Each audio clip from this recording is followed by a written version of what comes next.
A religious context, you have this two categories that I really like, that of the two kinds of people, people who believe they're God and people who know they're not, which is a really interesting division that speaks to humility and a kind of realist worldview of where we are in the world.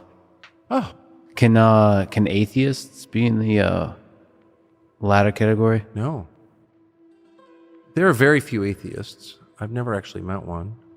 There are people who pose as atheists, but no one's purely rational. And everyone, I mean, this is a cliche for a reason, everyone under extreme stress appeals to a power higher than himself because everyone knows that there is a power higher than himself. So really, it's just people who are gripped with the delusion that they're God. No one actually believes that. If you're God, jump off the roof of your garage and see what happens. You know what I mean? No one actually thinks that. But people behave as if it's true, and those people are dangerous. And I will say, by contrast, the only people I trust are the people who know their limits.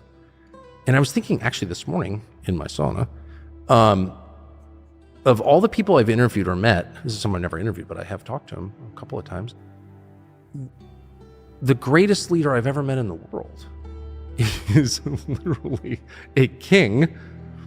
It's MBZ, Sheikh Mohammed of Abu Dhabi, who is Muslim. I am definitely not Muslim. I'm Christian, Protestant Christian. And so I don't agree with his religion, and I don't agree with monarchies. But he's the best leader in the world that I've ever met. And by far, it's like not even close. And why is that? Well, I could bore you for an hour on the subject, but the reason that he's such a good leader is because he's guided by an ever-present knowledge of his limitations and of the limits of his power and of his foresight. And when you start there, when you start with reality, it's not even humility. Humility can be a pose, like, oh, I'm so humble. Okay. Humble brag is a phrase for a reason. It's like way deeper than that. It's just like, no. Do I have magical powers? Can I see the future? No. Okay. That's just a fact. So I'm not God.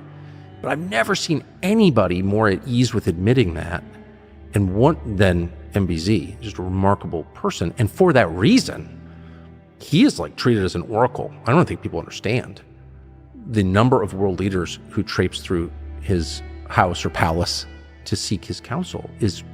I'm not sure that there is a parallel since, I don't want to get too hyperbolic here, but honestly, since like Solomon, where people come from like around the world to ask what he thinks. Now, why would they be doing that? Because Abu Dhabi's military is so powerful. I mean, he's rich, okay, massive oil and gas deposits, but like for a lot of, so's Canada. You know what I mean? And no one is coming to Ottawa to ask Justin Trudeau what he thinks. No, it's humility. That's where wisdom comes from. You start to think like, I spent my whole life like mad at America's leadership class because it's not just Biden or the people in official positions, it's the whole constellation of advisors and throne sniffers around them. And it's not even that I disagree with them, I'm not impressed by them. I'm just not impressed. They're not that capable, right? So that's what I was saying about Nikki Haley. I don't think Nikki Haley's the most evil person in the world. I think she's ridiculous, obviously. And everyone's like, oh, Nikki Haley or Mike Pompeo. What? Great leaders are so rare that when you see one, you know it right away. It blows your mind. And what blows my mind about Sheikh Mohammed in Abu Dhabi is that everyone in the world knows it. And I've never seen a story on this. I'm not guessing. I know this is true because I've seen it. Everyone in the world knows it. And so if there's a conflict, he's the only person that people call. Like everybody calls the same guy.